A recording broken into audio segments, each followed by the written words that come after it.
Hello folks, today I thought I'd talk about a little challenge I've had on my Suzuki TS185 project, and that is the rear shocks.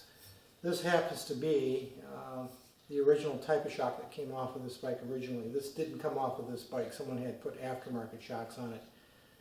But I bought several used pair over the last year or so, trying to find a good used pair that I could use, and wasn't happy with everything that I found. They're either the fluid was leaking, the cylinder was wore out, the chrome was shot, the springs were rusty, so I had to come up with another plan. So I did manage to find online a reproduction or replacement, it's not a reproduction, of a later model Suzuki, and this is the shock here. But it's different than the original, and I'll give you some detailed information on that in a moment, and then we're going to talk through what I'm going to do to fix that. So here's a little bit closer view of these shocks. Again, this is the original, and you can see it's got a chrome cover here. The springs are a little lighter duty than the aftermarket. This collar here at the bottom is painted, and the overall length it's about probably eye to eye, it's probably half an inch longer, which really doesn't bother me because what I'm going to do now is convert this shock body to look like this shock when I'm through. And essentially what I'm going to do is I'm going to take both of these apart, and I'm going to use the body of this shock, that would be the cylinder itself. I'm going to take the lighter duty springs of this shock, which are actually shorter than this one. I'll show that in a moment. I'm going to strip it, powder coat it, as well as this collar at the bottom and its flange. I've got re-chromed covers here, so I'm going to swap this body into essentially this style with a lighter weight spring, which would be off of this shock here. And when I'm done, it will look very, very close to original. That being this style shock with just a couple of little minor exceptions, that being the top. So if I turn this around here, you can see that the top piece is a little bit different here. That's going to be one difference. And there's some nomenclature and some stamping, manufacturer stamping here on the bottom. But other than that, it is going to end up, I believe, looking very similar to, almost identical to the original style shock, this style shock, just slightly longer, which won't be an issue for this particular project. In this view, you can see that the aftermarket, I already took one of the shocks apart, by the way. The aftermarket shock spring is a little bit longer. It actually measures about an inch longer here, and it's a little bit heavier gauge. This actually is one of the original springs I took off a spare set of shocks. As I mentioned a moment ago, I've been bought several pair of shocks, original shocks on eBay.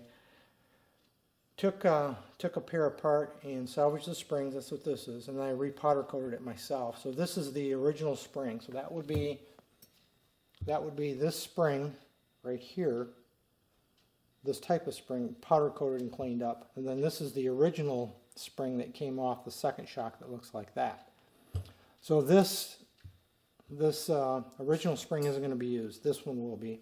The lighter gauge, about an inch shorter.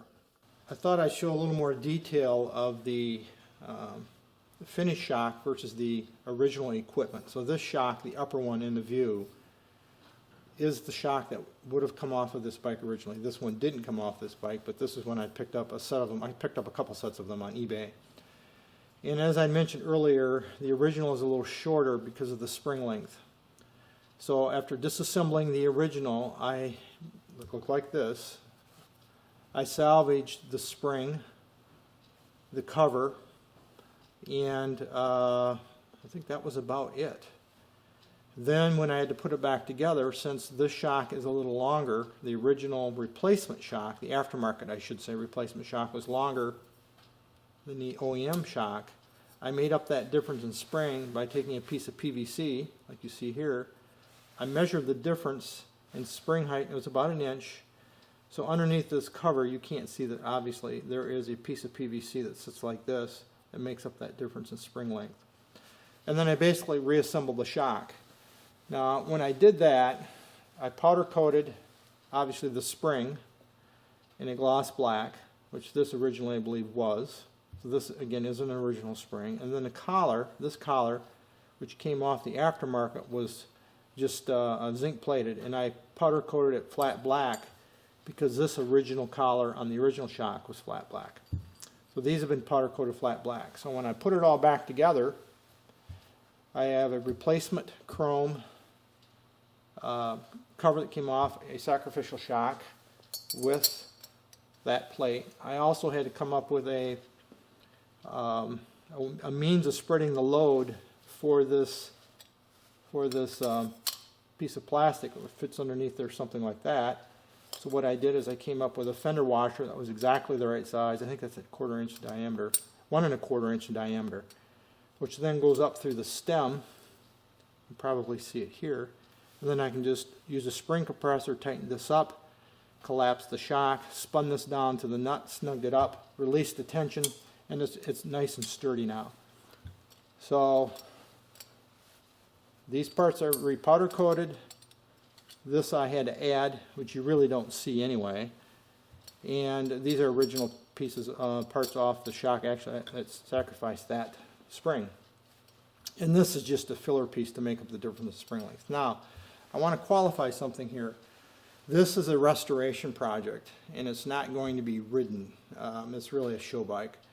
If I was to, intending to do this for a rider, I would very likely machine a bushing to replace this out of aluminum on my lathe, and because this I don't believe is going to hold up for actual serious riding. So since it's a show bike, and for casual, very casual riding, this will be fine, but I wouldn't recommend using a piece of plastic like this for a true rider. If that was the case, I would machine it out of a piece of aluminum or something similar to make up that difference. But it did come out okay.